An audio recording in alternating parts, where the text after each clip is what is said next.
Hey everybody, I'm Morgan Drew. I'm a 30-year law enforcement veteran. I just retired. I've carried a revolver daily for the last 30 years, both as my primary and as my secondary. And I actually ended my career carrying a revolver for the last 5 years.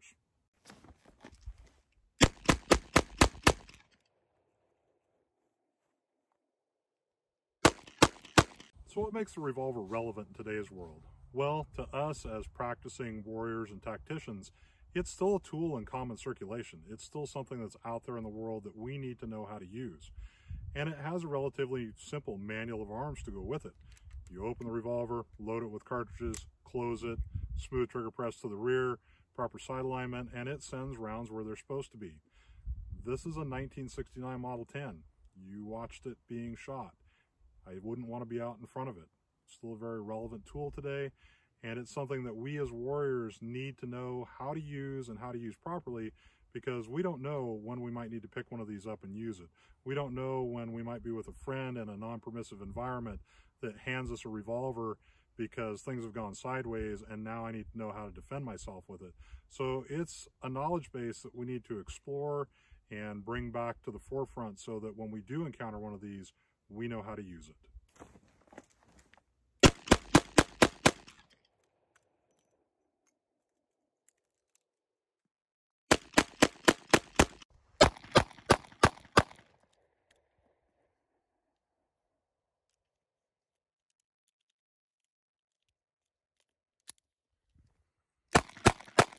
So one of the important things to know about revolvers is how to determine cylinder rotation and how to open the cylinder to load them and unload them. So have an array of different types of revolvers on the table. We'll start right here with a Smith & Wesson revolver. There's a really simple way to determine cylinder rotation. I can do it without actually even picking the gun up. If you look here, this is what's called a lead notch right before the cylinder notch. This is what locks the cylinder into position to fire. The lead notch actually points in the direction that the cylinder rotates.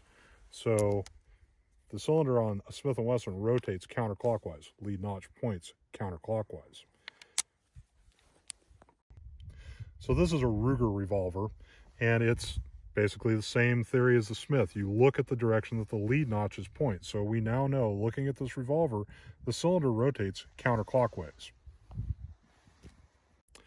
This is a Colt revolver. You've probably seen it in some of Chris's other videos. Same thing. Look at the direction of the lead notch. Cylinder rotates counterclockwise. The last revolver on the table is a Colt.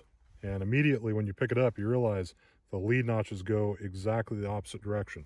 Colts rotate clockwise. So we talked about cylinder rotation, and we'll talk about that some more as we go along and why it's important to know that.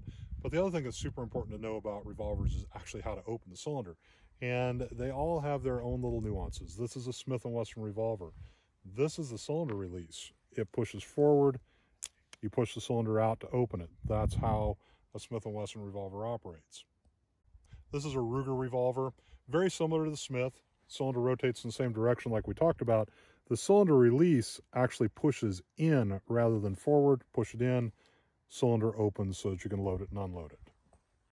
This is a Colt revolver, very similar to the Smith and the Ruger, but the cylinder release is here and it actually pushes slightly upwards to open the cylinder so that you can load it and unload it. And last but not least, this is a Colt revolver, and they are very different from any of the other three revolvers that we talked about, because the cylinder release on this, while it's located in the same place, you actually have to pull back on it to open the cylinder. And also remember, on the Colts, cylinders rotate the opposite direction from the other three. So we talked about the simple manual of arms for the revolver. There are a myriad of loading devices that go along with these things. You have to keep in mind, the loading devices have been in development since the revolver came about. The first speed loaders happened in the late 1800s and progressed from there. But for many, many years, revolvers were either loaded with loose ammunition or from belt loops, on your belt, sewn in, carrying individual cartridges, and sometimes from a dump pouch. In the 1970s, the speed loaders really came to their own. So what we have in front of us are several different revolvers with different speed loaders. The first one I'm going to show you is probably the one that's been longest running, and that is the HKS type loader, and it's what we refer to as a twist loader. So the way that it works is It comes out of your belt pouch, out of your pocket, wherever it's kept at. I pick it up and I typically index it in my hand like this. And when I come in and feed it into the revolver, I try and get these two outside cartridges into the two outside cylinder or charge holes, however you want to refer to it. And then to release the cartridges, you twist the knob towards the gun and the cartridges fall in. Great loader, very simple to use.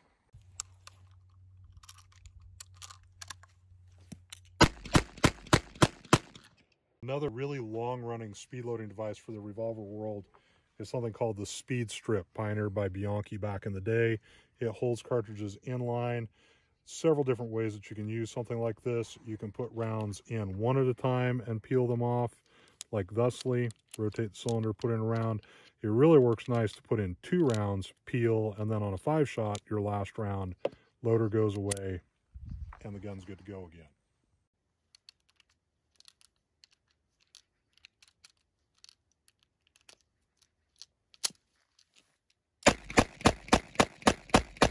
Another type of very popular speed loader still on the market today, still in common use, is the Safariland Comp series. Different types, but the main gist of this loader is held in by spring tension, fed into the revolver the same way, but a simple forward push releases the cartridges into the gun, close the cylinder, you're back in business again.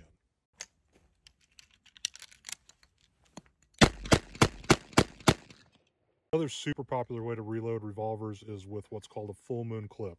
This is a 45 ACP revolver, full moon clip. It holds the cartridges together.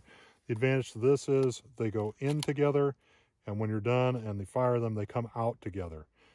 Disadvantage is that you can't top this gun up in the middle of a fight with loose cartridges. It needs the full moon clip to run because it's a rimless type revolver cartridge, and without the full moon clip, they won't eject properly.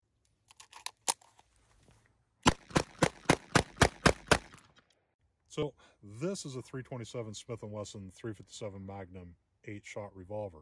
And it's unique out of all of these in the sense that it will run on full moon clips, speed loaders, speed strips, and loose cartridges the way that they designed the cylinder. So if it's full moon clip, it's just like the 45 Auto was. Line the clip up, it goes in the gun. Speed loader is the same thing. Align the speed loader, set it on top, twist to release, cartridges go in the gun, close the gun, it's ready to go again.